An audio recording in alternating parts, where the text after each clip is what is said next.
So one of the challenges that we run into with running a cut sheet on the PROGRAF 2100, or I suppose any of the other larger wide format printers, is they're really designed to run as roll feed printers. That's the efficient way to run on those, and typically you're running larger prints, and that works exceedingly well.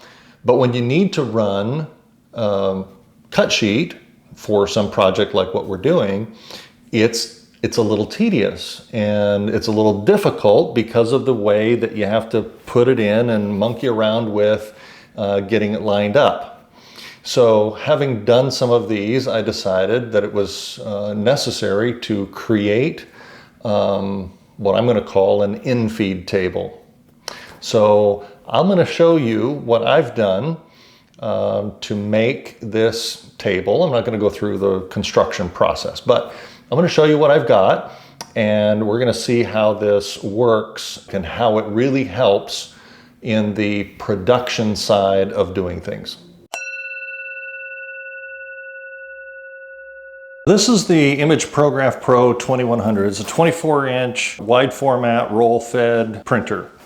And when you want to do a sheet fed, your sheet has to come in here, and then you lift the handle and then guide it in, and there's a color bar that goes across here and one on the side, and you have to line that up and hope that you get it, you know, just so, and then you put this down and close the lid and it feeds the paper in, and it's all really good, except if you're doing it more than once, pretty good is not good enough.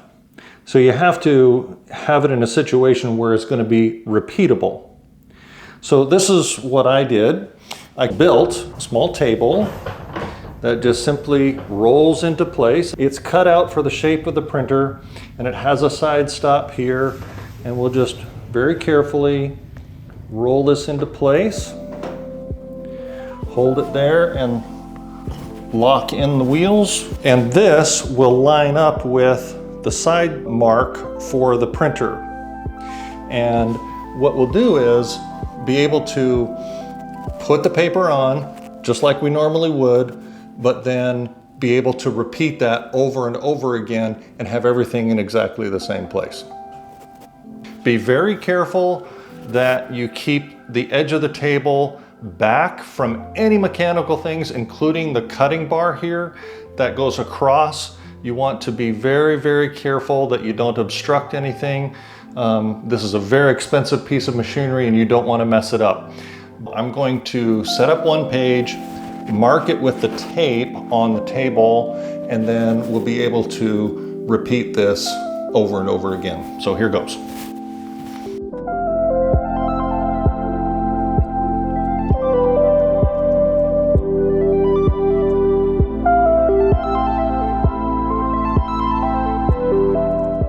And I can see that we're right up against it.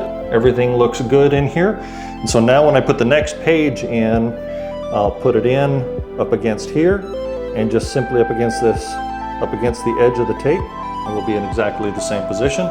Here we go. So side one is finished printing, and we're going to check that out, make sure everything is square and looks beautiful. It's looks like it has come out just perfectly. So we'll just pop this out. 1/8 of an inch, 1/8 of an inch. Oh my goodness, that is perfect. Okay, so we'll check the other side as well.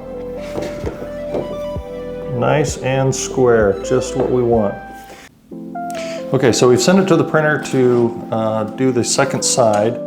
And we have to do everything in the right order or the printer just won't do it. So we lift the lid, release the handle, and we're just going to put this right in there, and we'll line up on the side, bring it right back till it touches the edge of that tape there. Close the lid. Let's make sure that it's turned the right way. and it'll go again.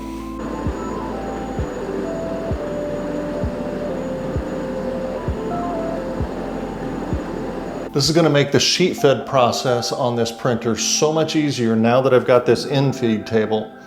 If you do much work like this, boy, come up with a way to do something like this for yourself. This is just going to be a really great piece for me to improve production in this type of work. Thanks for sticking with me today.